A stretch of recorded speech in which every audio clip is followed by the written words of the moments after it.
ताज्या बातम्यांसाठी ABP माझाला subscribe करा आणि बेल आयकॉन प्रेस करा। दरम्यान या अधिवेशनाच्या पार्श्वभूमीवर मुख्यमंत्री उद्धव ठाकरे पत्रकार परिषद घेत आहेत। थेट जाऊया। विधिमंडळाचं हिवाळी अधिवेशन उद्यापासून मुंबईत सुरू होते। त्याच्या पूर्वसंध्येला चहापान आणि कॅबिनेटची बैठक आताच संपन्न झालेली आहे आणि या अधिवेशनाच्या संदर्भात जे काही उद्या निर्णय होणार आहे या संदर्भामध्ये आपल्याला थोडंसं अधिवेशनाची संबंधी माहिती देण्यासाठी आजची पत्रकार परिषद आयोजित केली आहे। या अधिवेशनात आम्ही 6 अध्यादेश पटलावर ठेवणार असून 10 साधारण प्रस्तावित विधेयकं आहेत। त्याचबरोबर पुरवणी मागण्या आणि शोक प्रस्ताव असा हा या अधिवेशनाचा कार्यक्रम असेल। आपल्याला थोडंसं अधिवेशनाची संबंधी माहिती देण्यासाठी आजची पत्रकार परिषद आयोजित केली आहे। या अधिवेशनात आम्ही 6 अध्यादेश पटलावर ठेवणार असून माहिती आम्ही वेळोवेळी आपल्याला दिलेली आहे। उद्याच्या या 2 दिवसाच्या अधिवेशनामध्ये पहिल्या दिवशी शोकप्रस्ताव आणि विधेयक आणि जे आमचा अर्थसंकल्प जो आहे म्हणजे पुरवणी मागण्यांचा हा उद्या सादर केला जाईल आणि त्यानंतर परवा पुरवणी मागण्यांवरती चर्चा होऊन आणि विधेयकांवरती चर्चा होऊन हे अधिवेशन संस्थगित केलं जाईल। विनियोजन बिल करू आणि त्याचबरोबर विनियोजन बिल देखील मंजूर करून पुरवणी मागण्या मंजूर करून घेतल्या जातील।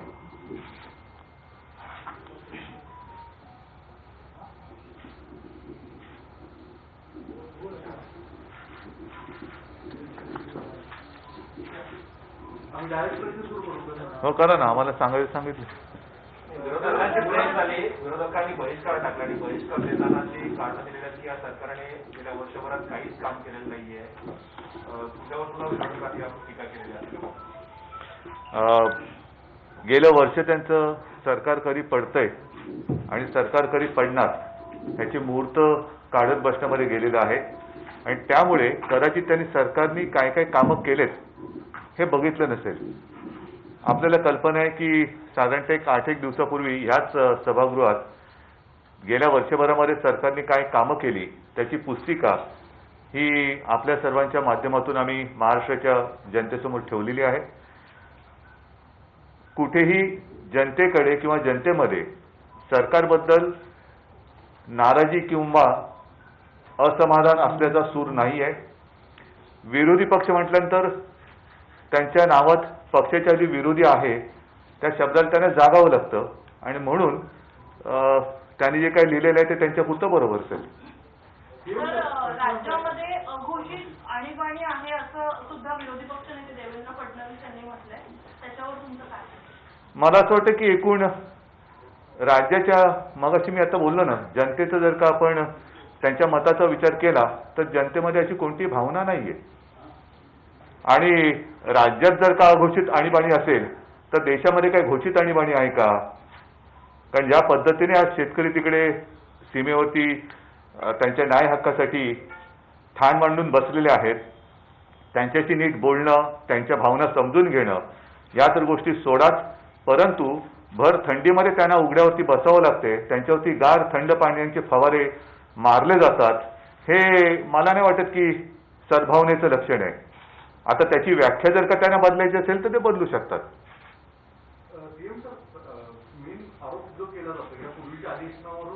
नाही, मला आता सीएम साहेबांनी जे बोलले त्याला तर सपोर्ट करायचा। आपण सगळेजण पत्रकार मित्र आहात। आता राज्यामध्ये स्थानिक स्वराज्य संस्थांच्या निवडणुका झाल्या। जो सुशिक्षित वर्ग आहे, ग्रॅज्युएट आहे, पदवीधर आहे आणि टीचर्स म्हणजे शिक्षक आहेत, इथंच या निवडणुकीचं मतदान झालं। ह्यांनी आता असहिष्णु वगैरे जे काही शब्द वापरले ह्या सगळ्याचा विचार केला आणि सरकारचं कामकाज जर योग्य नसतं तर महाविकास आघाडीचे उमेदवार एवढ्या मोठ्या मताधिक्याने की जे गेल्या 50-60 वर्षात त्यांचे उमेदवार निवडून येत असताना एवढ्या प्रचंड मताधिक्याने निवडून आले नाही, एवढ्या मताधिक्याने त्या ठिकाणी निवडून आले। ही वस्तुस्थिती कोणी नाकारू शकत नाही. आणि त्याच्यामुळे जर सरकारचं कुठेतरी चुकत असेल, वास्तविक सरकारने 8 महिने झाले आमचे करोनामध्ये गेले. आजही आम्ही मुख्यमंत्र्यांनी माहिती घेतली 28,000 कोटी रुपये जीएसटीचे किंवा वेगवेगळ्या टॅक्सेसचे येणं आजही बाकी आहे. दर महिन्याला जो काही रक्कम असते ती रक्कम आणि तिकडनं येणारी रक्कम ह्याचा कुठेही ताळमेळ बसत नाही. मधी तो आकडा मोठा झाला होता, परंतु तो आता पुन्हा 28,000 कोटीवर आलेला. म्हणजे केंद्राने जे ठरवलेलं होतं वन नेशन वन टॅक्सच्या बाबतीमध्ये तेही पाळायचं नाही. तिथलाही महत्वाचा तो निधी लागतो. तरी पण एवढी नैसर्गिक संकट आली, पावसाचं आलं, निसर्ग चक्रीवादळाचं आलं, इतर वेगवेगळी आली, कपाशीचं नुकसान झालं, पिकांचं नुकसान झालं, धानाला आता 700 रुपये त्या ठिकाणी अनुदान देण्याचा निर्णय झाला. सतत सरकार अडचणीतनं मार्ग काढत काढत करोनाशी मुकाबला करत करत त्या ठिकाणी पुढे चाललेलं आहे. आणि आज पण मी पण त्यांची पत्रकार परिषद बघितली. त्या पत्रकार परिषदेमध्ये काही त्या ठिकाणी उत्साह नव्हता, अतिशय चेहरा पडलेला होता. आणि त्या प्रकारे एका बाजूला चंद्रकांत दादा पाटील होते, एका बाजूला प्रवीणजी दरेकर बसले होते. पण त्यांचं पण ते पण डिमॉरलाइज झालेले आहेत. त्या स्थानिक विकास संस्थेचा निकाल लागल्यानंतर ही वस्तुस्थिती नाकारता येत नाही. आणि ह्यावेळेस तुम्ही पण बघा पत्रकार मित्रांनो, निसर्ग पण काय, म्हणजे एक तर ते करोना आणि हा पाऊस तर कधी पडतो. ह्या दिवसात मुंबईमध्ये कधी आपण गेल्या 30 वर्षात पाऊस बघितलाय का? पण असे पण काही काही गोष्टी घडतायत, तरी देखील सरकार त्याच्यातनं मार्ग काढतंय. जे तातडीचं गरजेचं आहे तिथं कुठल्याही परिस्थितीत एसटीला 1,000 कोटी रुपये देणं असेल किंवा बाकीच्या गोष्टी असतील, तिथं पण सरकार अजिबात कॉम्प्रोमाइज करत नाही. तिथं पैसे देण्याच्या करता काही अडचण आली तरी देखील मुख्यमंत्री महोदयांनी मंत्रिमंडळ त्याचा मार्ग काढतं. ही वस्तू राज्यात आणीबाणी लावण्याची स्थिती निर्माण केली तुम्ही. प्रवीण दरेकर यांना घोटाळ्या प्रकरणी ताब्यात घेऊ किंवा त्यांच्यावर कारवाई करू असं विरोधकांचं म्हणणं आहे. आणि तुम्ही विरोधकांचा आवाज दाबण्याचा प्रयत्न करता या माध्यमातून असा देवेंद्र फडणवीसांनी आरोप केलाय. प्रवीण दरेकरांना ताब्यात घेऊ असं कुणाच्या तोंडातनं निघालं? देवेंद्र फडणवीस असं म्हटले की नाही, तुम्ही मला सांगा ना, आमच्या मुख्यमंत्र्यांच्या सहित आमचं जे मंत्रिमंडळ महाविकास आघाडीचं आहे, बाळासाहेब असतील, जयंतराव असतील, एकनाथराव असतील, मी असेल, आमच्या कुणाच्या तोंडातनं असं निघालं किंवा सहकार मंत्री बाळासाहेब पाटील असतील असं कोण म्हणाल? कोण? अरे अहो कोण म्हणाल? अहो आरोप त्या बिनबुडाचा आरोप आहे, त्याच्यात तथ्यच नाही ना. तसं देवेंद्र फडणवीस सुचवतात का आम्हाला? त्यांचं कल्पना नाही की त्यांना त्यांच्या पक्षात कोण हवेत आणि कोण नकोत हे त्यांच्या पक्षात सुद्धा कळेल असं झालेलं आहे. म्हणून देवेंद्र फडणवीस आम्हाला काही असं सूचना सुचवतात की काय? पण ते जर सुचवत असतील आणि काही माहिती देत असतील तर त्यांनी जरूर द्यावी. त्याचबरोबर मुंबई बँकेची चौकशी आता सुरू आहे. या सगळ्या प्रकरणात विरोधकांची मुस्कट दाबली होती असं त्यांचं आरोप. म्हणजे त्यांनी काही केलं तरी चालून द्यायचं असं त्यांचं मत आहे का? म्हणजे त्यांनी काही करावं ते चालतं आणि त्याचं जर का चौकशी समजा लावली अजून प्रवीण दरेकरांच्या बाबतीत तर जसं माननीय उपमुख्यमंत्री म्हणाले तसं आम्ही कोणी जसं म्हटलेलं नाहीये. पण ते म्हणावं असं देवेंद्र फडणवीस सुचवत असतील तर तो त्यांचा विषय झाला. पण असं कुठेही आणीबाणी आणि त्यांच्या तोंडात आणीबाणी हा शब्द कदाचित शोभत असेल, कारण एकूण जे काही चाललेलं आहे देशभरामध्ये आंदोलनाच्या बाबतीत असेल, एक सगळ्याच बाबतीमध्ये, मग त्यांच्यावरती टीका करणाऱ्यांना सुद्धा कसं तुरुंगवास घडला, काय घडला हे माझ्यापेक्षा तुम्हाला जास्त माहिती आहे, कारण तुमच्या माध्यमातून आम्हाला कळतं. नाही, पत्रकार मित्रांनो, जलयुक्त शिवाराचा मुद्दा काढला. जलयुक्त शिवाराच्या संदर्भामध्ये कुणी त्या ठिकाणी केलं? कॅगनी काढलं ना. ताशेरे कोणी मारले? कॅगनी जर त्या ठिकाणी काढल्यानंतर शेवटी त्याच्या संदर्भात मुख्यमंत्र्यांनी उत्तर देताना ते उत्तर त्या ठिकाणी द्यावं लागलं. कारण कॅगचे ताशेरे हे खूप महत्वाचे असतात. आपण पण अनेक वर्ष ते बघताय आणि त्याच्यामुळे ती इन्क्वायरी लागली. महाविकास आघाड़ी के आगे कुछ स्टेप्स लेने वाली, क्योंकि आपके मंत्री ने बताया था कि हम कुछ ना कुछ रिलीफ देंगे, लेकिन उसके बाद टोटल यू टर्न दिखाई दिया था. तुम्ही ते डिटेल सांगा ना, कारण अनेकदा या विषयावरती चर्चा झालेली आहे आणि महत्वाचा मुद्दा काय होता, ते जे काय असं भासवलं जाते त्यांच्याकडनं की आम्ही दरवाढ केली किंवा वाढीव बिल, असा काय हा प्रकार नाही आहे. संपूर्ण परिस्थितीचा अभ्यास आम्ही केल्यानंतर नक्कीच त्याच्यामध्ये काही ना काहीतरी करावं ही सगळ्यांची इच्छा आहे, आमची पण इच्छा आहे. आणि त्याच्यात ज्या वेळेला आम्ही निर्णयाप्रत येऊ तेव्हा तो निर्णय सगळ्यांना माहिती होणार आहे. दोन महत्वाचे सामाजिक विषय सध्या राज्यात पेटलेले आहेत. मराठा आरक्षणावरून मराठा समाज आंदोलन करत आहे. एकीकडे दुसरीकडे ओबीसी समाजही आता आंदोलनाच्या पावित्र्यात आहे.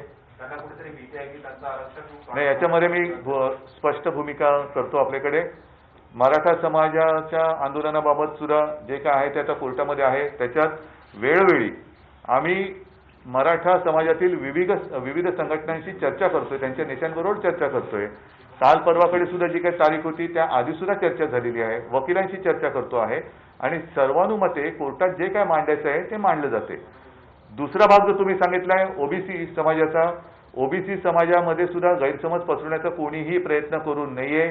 कारण त्यांच्या हक्काचं जे काय आहे त्यातले एक कण सुद्धा आम्ही कुठेही कमी करणार नाही, कमी होऊ देणार नाही. आणि त्यांच्याही बाबतीमध्ये जे काय त्यांच्या न्याय हक्काचं आहे ते देण्याबाबतीत त्यांच्या विविध संघटनांची आमची वेळोवेळी चर्चा होते आहे. आमच्या मंत्रिमंडळाची एक उपसमिती सुद्धा नेमलेली आहे, ती सुद्धा चर्चा करते. आणि एकूणच राज्यातील हा काय सामाजिक सलोखा आहे तो बिघडवण्याचा विरोधी पक्षांनी प्रयत्न करू नये. महाराष्ट्राची एकजूट त्याला तडा जाईल असं त्यांनी सुद्धा काही करू नये. आणि पुन्हा एकदा सांगतो की मराठा समाजाच्या न्याय हक्काची लढाई जी आता कोर्टात चालू आहे ती पूर्ण ताकदीने सरकार लढतं आहे. त्याला सगळेजण सहकार्य करत आहेत. आणि ते एकदा चित्र बघितल्यानंतर मग ओबीसी समाजाला कारण नसताना दिवसण्याचं काम कोणी करू नये. मी पुन्हा एकदा सांगतो, ओबीसी समाजाचंच नव्हे तर ज्यांच्या जे काही हक्काचं आहे त्याच्यापैकी काहीही हे सरकार कमी करणार नाही. पोलिसांचा तुम्ही गैरवापर करता. जर कोणी सोशल मीडियावर सरकारच्या विरोधात लिहिलं तर त्याला डायरेक्ट आत टाकलं जातं किंवा त्याच्यावर कारवाई केली जाते. तो जे काय कायद्याने असेल ते कायद्याने होतंय. मुद्दा म्हणून आम्ही काही नवीन कायदे लिहायला बसलेले नाहीये आणि नवीन कायदे लिहिलेले नाहीये. आणि म्हटलं की घोषित आणीबाणी आहे का, एकीकडे तोडगा तर निघत नाहीये आणि दुसरीकडे काही भाजपचे नेते असे म्हणतायत की हे खरं तर देशाच्या एकतेसाठी डेंजर आहे, कारण की बरेचसे लेफ्ट आणि असामाजिक तत्व. नाही, नक्की एकदा भारतीय जनता पक्षाच्या सर्व थरावरच्या नेत्यांनी ठरवायचं की हे लेफ्टिस्ट आहेत का अतिरेकी आहेत, पाकिस्तानी आहेत, चीनी आहेत की आणखीन कुठून आलेले आहेत, हे त्यांनी जर का शोध लागत असेल तर त्यांची हेर यंत्रणा जी आहे ती फार प्रभावी मानावी लागेल. पण आपल्याच अन्नदात्याला त्याला तुम्ही त्याच्यावरती अन्याय करताना देशद्रोही ठरवणं, अतिरेकी ठरवणं हे मला वाटतं आपल्या संस्कृतीमध्ये बसत नाही. हे आपल्या संस्कृतीत बसत नाही. आणि जे तुम्ही आता म्हणालात की त्यांच्या विरुद्ध म्हणजे आमच्या विरुद्ध कोणी काय केलं तर गुन्हा दाखल होतो, पण जर आपल्या न्याय हक्कासाठी रस्त्यावरती येणारा आपला अन्नदाता असेल तर त्याच्याशी नीट जाऊन बोलण्याच्या ऐवजी त्यालाच देशद्रोही, अतिरेकी, चीनी, पाकिस्तानी, म्हणजे पाकिस्तानमधनं कांदा आणणारे तुम्हीच आता पाकिस्तानमधनं शेतकरी पण आणायला लागलात तर आपल्या शेतकऱ्यांना पाकिस्तानीचं सर्टिफिकेट द्यायला लागलात. हे अशा पद्धतीने हा जर कारभार चालणार असेल तर हा तुगलकी कारभार काय आपला देश सहन करणार. साखर पण आणली, साखर पण तिकडनं आणायचं. म्हणजे आपला शेतकरी त्याच्या न्याय हक्कासाठी त्याचा जो काय तो मरून जे काय सोनं पिकवतो, सोनं म्हणजे अन्न, नाही तर पुन्हा त्याच्यावरती धाडी पडतील की आम्ही महाराष्ट्राचे मुख्यमंत्री जर सोनं पिकवतं जातील आणि शेतकऱ्याच्या घरावर धाडी टाकतील. तर तसं नाही म्हणत, ते अन्नधान्य पिकवतो तर त्याच्या हक्काचं त्याचे हक्क हिरावून घेतं आणि बाहेरून कांदा आणतोय, साखर आणतोय, हे आणतोय, हे कुठला कारभार आहे? सर, एक प्रश्न आहे की गेल्या क्वार्टरमध्ये आपण जर विचार केला जेव्हा अनलॉकिंग सुरू झालं आहे, राज्याची आर्थिक परिस्थिती कशी आहे? पहिल्या 2 क्वार्टरपेक्षा व्यवस्थित आहे किंवा जर तुम्ही त्याच्यावर काही भर टाकला तर? पहिल्यांदा मार्चला ज्यावेळेस लॉकडाऊन सुरू झालं, कोरोनाचा पहिला पेशंट पुण्यामध्ये मिळाला, दुबईवरून जे फ्लाईट आलं त्याच्यात त्या ड्रायव्हरला झालं. तिथून सुरुवातीला लगेचच प्राईम मिनिस्टरने लॉकडाऊन केलं. मार्च महिन्यामध्ये त्याचा इतका फटका बसला नाही, परंतु एप्रिल, मे, जून, जुलै, ऑगस्ट, सप्टेंबर ह्याच्यामध्ये बरेच मोठ्या प्रमाणावर फटके बसायला लागले. आपल्यालाच नाही, देशातल्या सगळ्या राज्यांना बसायला लागले.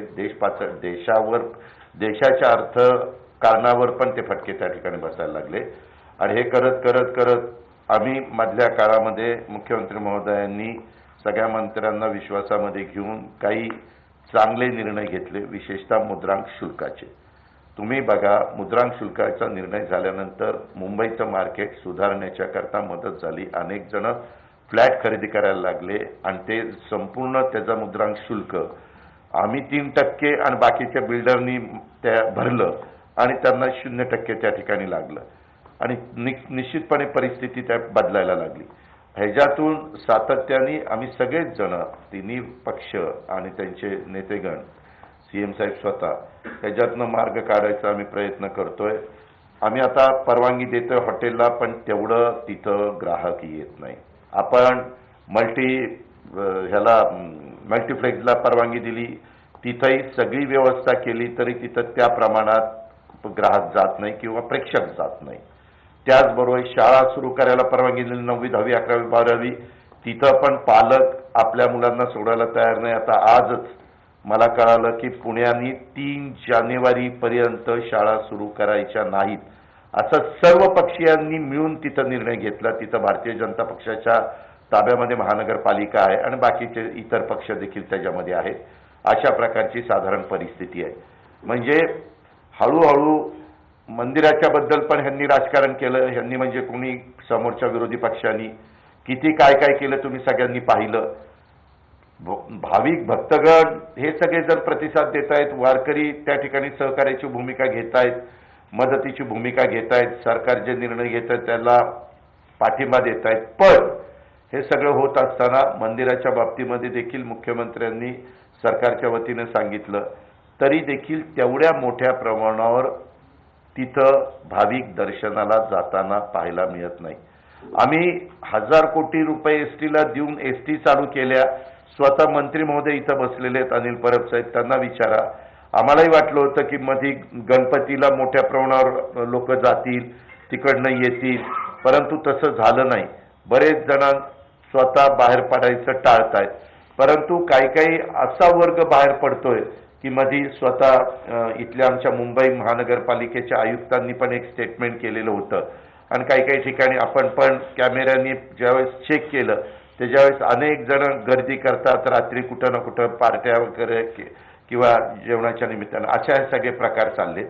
जरी हे सगळे प्रकार चाललेले असले तरी जेवढा फरक पडायला पाहिजे, म्हणजे उदाहरणार्थ गेल्या वर्षी गेलेल्या नोव्हेंबर महिन्यात 30,000 कोटी रुपये येत असतील तर आपल्याकडे आता 21,000 कोटी रुपये येतात. म्हणजे कुठंतरी 8-9 हजाराचा शॉर्टफॉल त्या ठिकाणी आहेच, ही वस्तुस्थिती आहे. परंतु मागच्या तुलनेमध्ये परिस्थिती जरा हळूहळू सुधारायला लागलेली ही वस्तुस्थिती. दादा, आरक्षणाच्या प्रश्नावर देवेंद्र फडणवीस असं म्हणाले की जर का ओबीसीच्या आरक्षणाला धक्का लागणार नसेल तर कॅबिनेटची मीटिंग घ्यावी आणि एक ठराव करावा की ओबीसीच्या आरक्षणाला धक्का लागणार नाही. कॅबिनेट नोट अशी निघणार पण नसते मुद्दे काढायचे कशाला? अहो, आमच्या मुख्यमंत्र्यांनी सांगितले, आम्ही सगळेजण त्यांच्या डाव्या उजव्या बाजूला बसलोय की आम्ही पण आज महाराष्ट्रातल्या 13 कोटी जनतेला सांगू इच्छितो की कुणालाही आरक्षण देत असताना ज्यांच्या तोंडामध्ये घास घातलेला आहे, ज्यांचं आरक्षण आहे, त्या आरक्षणाला कुठलाही धक्का न लागता याबद्दलचे निर्णय घेतले जातील. कुणाच्या तोंडातला घास काढला जाणार नाही. आणखी एक प्रश्न, राज्यपालांना लिस्ट देऊन आता बरेच दिवस झाले, तर सरकारचं पुढचं पाऊल काय? राज्यपाल तर ऍक्सेप्ट करत नाही लिस्ट, किंवा त्या होकार किंवा नोकार काही येत नाही, तर त्या सरकारचं पुढचं पाऊल काय असेल? राज्यपाल ऍक्सेप्ट करत नाही असं राज्यपालांनी तुम्हाला सांगितलं? अजून तरी काही झालेलं नाहीये, होकार किंवा नोकार आलाय का, किंवा अजून काही झालेलं नाहीये, सरकारचं पुढचं पाऊल काय असेल? तिकडनं सांगितलं त्यांनी की बाबा आता हे 12 नावं मी त्या ठिकाणी मान्यता दिली की एका मिनिटात बातमी तुम्हाला कळेल. नाही, मुख्यमंत्री महोदय, आपण राज्यपालांना जे पत्र दिलं होतं त्याच्यात विनंती केली होती की 15 दिवसामध्ये ही नावं मंजूर करून द्या, परंतु 15 दिवसाचा कालावधी बराचसा रोखला, 15 दिवस होत. साधारणतः असं आहे की विधिमंडळ हे राज्याचं एक भवितव्य घडवणारं ठिकाण असतं, आहेच, आणि त्या विधिमंडळामध्ये जेवढी सदस्य संख्या असते ती कारभाराला आवश्यक असते. ह्या संख्येनुसार जर का बघितलं तर 12 जागा ज्या आहेत त्या राज्यपालांच्या नियुक्तीने भरले राज्यपाल नियुक्त असतात आणि त्याला मंत्रिमंडळ शिफारस करते. आता उद्याचं अधिवेशन आहे, याच्यामध्ये या 12 जागा रिकाम्या राहणार.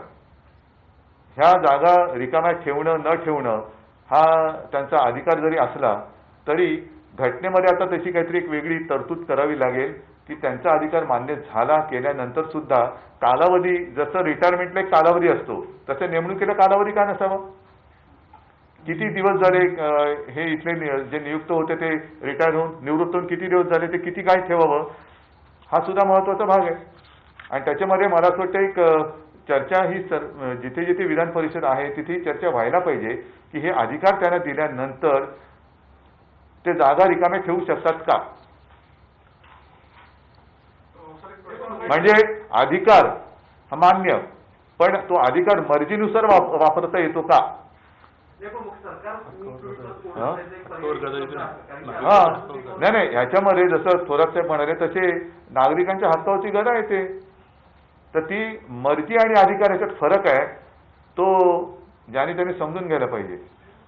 तुम्ही मला एक विचारायचं आहे, आपण सगळ्यांबद्दल बोलतोय, शेतकरी बोलतोय, सगळ्यांबद्दल बोलतोय, पण त्या कायद्यामध्ये कामगार संघटना उतरल्या, पण पत्रकारांची संघटना आम्ही काल आंदोलन केलं की पत्रकारांना कधीही काढून टाकण्याचा अधिकार सरकारने मालकांना दिलाय. कामगार कायदा बदललाय. कामगार कायदा कोणी बदललाय? कामगार कायदा त्यांनी नवीन केलाय ना, नाही कोणी बदलला? केंद्र सरकारने केलाय. मग इकडे आणीबाणी कशी? मी म्हणूनच प्रश्न विचारते, आपल्या अधिवेशनामध्ये महाराष्ट्रात नाही, म्हणूनच हे जे सगळे घटक आहेत, आता जसं काल आपण सगळे आंदोलनाला बसला होतात, बरोबर आहे. आता माझी इच्छा हीच आहे की आपण सगळे जर न्याय हक्कासाठी लढत असू तर तुम्ही या तुमच्या हक्काचं जे असेल ते आपण तिकडे व्यवस्थित मांडू. परंतु आता ही जर का गळचेपी वर्ण होणार असेल कामगार कायदे आणून, कृषी कायदे आणून, तर तुमच्या हिताचं आहे असं आम्ही म्हणतो, आणि ते जर का तुम्हाला पटलं नसेल तर ते तुम्हाला काय आम्ही तुरुंगात टाकून पटवून द्यायचं? हेच तिकडे होतंय. आणि म्हणून मला असं वाटतं कामगार आहेत, शेतकरी आहेत, सगळेजण आहेत, पत्रकार आहेत. म्हणजे आता तुम्ही कामगार कायद्यात पत्रकार धरले म्हणून कामगारच धरलं, तर यांच्या न्याय हक्काबद्दल जर कोणी काय बोललं तर तो देशद्रोही. मग उद्या मी तुम्हाला आता ते कालचं तुमचं आंदोलन हे त्या कायद्याविरुद्ध होतं, पण मग मी तुम्हाला असं म्हणेन का की हे चीनी पत्रकार आहेत, हे पाकिस्तानी पत्रकार आहेत? हा, हे अयोग्य आहे. म्हणजे जर विरोधात बोललं आणि त्याला तुरुंगात टाकली ही आणीबाणी असेल, तर न्याय हक्कासाठी लढ्याला उतरल्यानंतर त्यांना देशद्रोही ठरवणं हे आणीबाणीपेक्षाही जास्त मोठं पातक आहे. सत्ताधारी अनेक मुद्द्यावरून पळ काढतात आणि इतिहास देखील याची दखल घेईल असा आरोप देवेंद्र फडणवीस. हो रे, सत्ता ते केंद्राबद्दल बोलतात, केंद्राबद्दल बोलतात. जे आंदोलन सुरू आहे त्या आंदोलनाच्या पार्श्वभूमीवर भाजपचे नेते रोज एक विधानं करतायत आणि हा कायदा कसा चांगला आहे हे पटवण्याचा प्रयत्न करतात. तिकडे काय नाही, दिल्लीत जाऊन बोला ना. ते जे काही शेतकरी तिकडे बसले हेच तर ते म्हणतात की आमच्याशी बोला. तर जे ज्यांना महाराष्ट्रातल्या भारतीय जनता पक्षाच्या नेत्यांना तथाकथित हा कायदा नीट कळलेला आहे त्यांनी कृपा करून दिल्लीतल्या रस्त्यावरती उतरलेल्या शेतकऱ्यांच्या मध्ये जाऊन तो कायदा किती त्यांच्या हिताचा आहे ते त्यांनी सांगावं. तर रेल्वेला आपण पत्र लिहिलं की सगळ्यांसाठी रेल्वे खुली करा, पण त्याच्यावर अजून त्यांच्याकडनं असा पॉझिटिव्ह रिप्लाय नाही आलेला आहे. तर एक्झॅक्टली काय आहे, कधीपर्यंत रेल्वे सगळ्यांसाठी खुली किंवा काही अजून बोलणी चालू आहे? बोलणी तर चालूच आहेत आमची, आणि लवकरात लवकर व्हावं अशी आमचं मत आहे. राज्यामध्ये यामुळे शिपाई भरती करू नये, शाळेमध्ये खास करून शिपायांची भरती करू नये असं एक परिपत्रक निघालं, त्याला राष्ट्रवादीचे विक्रम काळेंनीच विरोध केलाय. काय भूमिका आहे सरकारची? अशा पद्धतीने पद स्वाधीन करणं योग्य आहे का भविष्यात? सरकारची त्याच्यामध्ये ही भूमिका आहे. माझी ह्याच्याबद्दल बरीचशी चर्चा झाली. पाठीमागच्या काळामध्ये शिपाई, क्लार्क वगैरे हे सगळे भरले जायचे. हे भरताना त्यांनी कॉन्ट्रॅक्ट बेसवर त्या भरावे आणि भरून त्यांचा जो खर्च असेल तो राज्य सरकार देईल असं राज्य सरकारने शिक्षण विभागाला सांगितलं, अर्थ विभागाने शिक्षण विभागाला सांगितलं. त्याच्यावर तिथं भरायचे नाहीत असं कुठंही नाही. ते भरायचे, फक्त कॉन्ट्रॅक्ट बेसवर भरायचे आणि त्याचा पूर्ण खर्च हा राज्य सरकार करणार, जेवढे गरजेचे असतील तेवढेच. पण हे कायमस्वरूपी काढून कंत्राटी करणं याला विक्रम काळजे तुमच्याच पक्षाचे जे आमदार आहेत त्यांनीच विरोध केला. त्यांनी विरोध केला. त्यांनी त्यांची भूमिका, प्रत्येकाला आपलं आपलं वैयक्तिक मत मांडण्याचाच अधिकार त्या ठिकाणी आहे. आम्ही ज्यावेळेस एकत्र बसू ते आल्यानंतर अधिवेशनाच्या काळात आम्ही त्यांच्याशी बोलू. ते त्यांच्या पद्धतीनं भूमिका मांडतात, कारण ते शिक्षकांचं प्रतिनिधित्व मराठवाड्याच्या वतीनं करतायत, म्हणून त्यांना तशी भूमिका मांडणं साहजिकच गरजेचं आहे. पण आजही मी मगाशी सांगितलं 8-8, 9-9, 10-10 हजार कोटी रुपये महिन्याचं गेल्या वर्षीच्या तुलनेने कमी येत असताना आपण त्याच्यामध्ये 12,000 कोटीचा पगार करतोय, पेन्शनला पैसे खर्च करतोय, इथं कुठेही काटछाट आपण करत नाही. आपण लोकप्रतिनिधींच्या वेतनावर 30% कट लावला, परंतु इतर फक्त एका पगारामध्ये आम्ही क्लास 1 आणि क्लास 2 ला 50% दिले, परंतु गणपतीच्या काळामध्ये ते पण त्यांचे भरून टाकले. म्हणजे हा जो वर्ग आहे, जो कष्ट करतोय, काम करतोय, सेवा देतोय, सगळ्या काही गोष्टी करतोय, त्यांना ह्या अडचणीत पण व्यवस्थितपणे कसं मदत करता येईल ही भूमिका आपली त्या ठिकाणी आहेच. आपल्याच पक्षातले एक आमदार आहेत प्रताप सरनाईक, यांना सर्वोच्च न्यायालयाने एक नोटीस पाठवली की ईडीने आता प्रताप सरनाईक आणि बिहार सरनाईक यांच्यावर कारवाई करू नये. परंतु ईडीने आता त्यांचे धाकटे पुत्र पूर्वेश सरनाईक यांना नोटीस पाठवलेली आहे. तर कुठेतरी केंद्र सरकार विरुद्ध महाविकास आघाडी हे राजकारण चालू झालेलं आहे. केवळ महाविकास आघाडीच नाही तर देशभर या यंत्रणांचा घरगुती कामगारांप्रमाणे वापर केला जातो की काय अशी एक शंका जनमानसामध्ये सुद्धा आता यायला लागलेली आहे. शेवटी जनता ही जागृत आहे, देशातली जनता ही जागृत आहे. ते सर्व हे खेळ, सत्तेचे खेळ हे बघते आहे आणि मला असं वाटतं की सगळं काही हे उघडपणाने चाललेलं आहे. जनतेची सहनशक्ती तिची परीक्षा कोणी बघू नये. तर मंत्रालयातील अधिकारी आणि कर्मचाऱ्यांसाठी सरकारने ड्रेस कोडचं हे काढलंय आणि ड्रेस कोड कुठल्या वारी कुठला ड्रेस कोड ठेवा, त्याला काही लोकांनी विरोध केला की जे नको ते कामं सरकार का करते, कुठले कपडे कुणी का घालायचे, याच्यावर रेस्ट्रिक्शन कशासाठी आहे? त्याच्यामध्ये सरकारची ही भूमिका आहे की फक्त अंगभर कपडे घालून यावं. नाही, त्याच्यामध्ये तशा प्रकारचा आदेश निघालेला ही वस्तुस्थिती आहे. आता मुख्यमंत्री जर टी शर्ट घालतात तर टी शर्टला विरोध करायचं कारण नव्हतं. नाही, मान्य आहे, परंतु मुख्यमंत्री काही मंत्रालयात टी शर्ट घालत नाही. मंत्रालयात टी शर्ट घरी असले टी शर्ट घातलंय, कुठं जरा फिरायला गेले टी शर्ट घातले तर ठीक आहे. जीन्स पॅन्ट पण नको. जीन्स पॅन्टचं जरा ते चुकीचं झालंय, बघू आम्ही त्याचा विचार करतोय. मुख्यमंत्री साहेब, केंद्राने जे 3 कायदे केले होते त्या कायद्याला महाविकास आघाडी सरकारने विरोध केला होता आणि एक नवा कायदा, कृषी कायदा राज्य सरकार तयार करणार होतं. ते कुठपर्यंत आलाय? कारण ते कायदे जर राज्यात लागू झाले तर तुम्ही विरोध करतानाही केंद्राकडनं ते कायदे लागू होतील आणि नवा कायदा येणार का राज्य सरकार? नाही, त्याच्यामध्ये जे शेतकऱ्याच्या हिताचं असेल तेच हे राज्य करेल. शेतकऱ्याच्या हिताचं नसलेले हिताची नसलेली एकही गोष्ट हे राज्य स्वीकारणार नाही.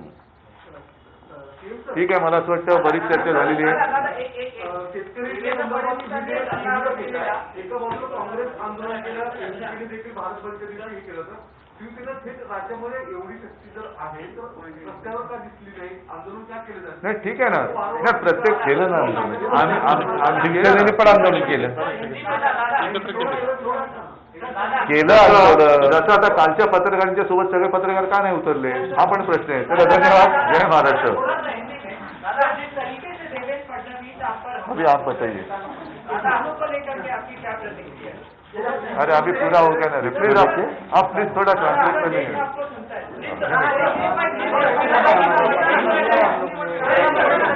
किसानों को सपोर्ट है हमारा, किसानों को हमारा सपोर्ट है. नहीं ठीक है, बताइए बताइए. देवेंद्र फडणवीस ने कहा कि महाराष्ट्र घोषित ये सब कह रहे हैं जब दिल्ली में किसान जो है प्रदर्शन कर रहे हैं आप. मैंने साफ साफ कहा है, अगर देवेंद्र जी का मानना है कि महाराष्ट्र में अघोषित आणीबाणी जिसे हम कहते हैं मराठी में उसका अमल चल रहा है, तो फिर दिल्ली में जो चल रहा है उसका वर्णन वो कैसे करेंगे? अपने ही काश्तकार है जिसे हम अन्नदाता कहते हैं उसको अब आतंकवादी कहने लगे और वो देश के बाहर से आए, उनको नक्सलाइट का सपोर्ट है, इसका सपोर्ट है. क्या वो हमारे अन्नदाता नहीं है? और जो भी व्यक्ति अपने अन्नदाता को टेररिस्ट मानता है, मुझे लगता है कि इंसान कहलाने के लायक नहीं है वो. ठीक है, धन्यवाद.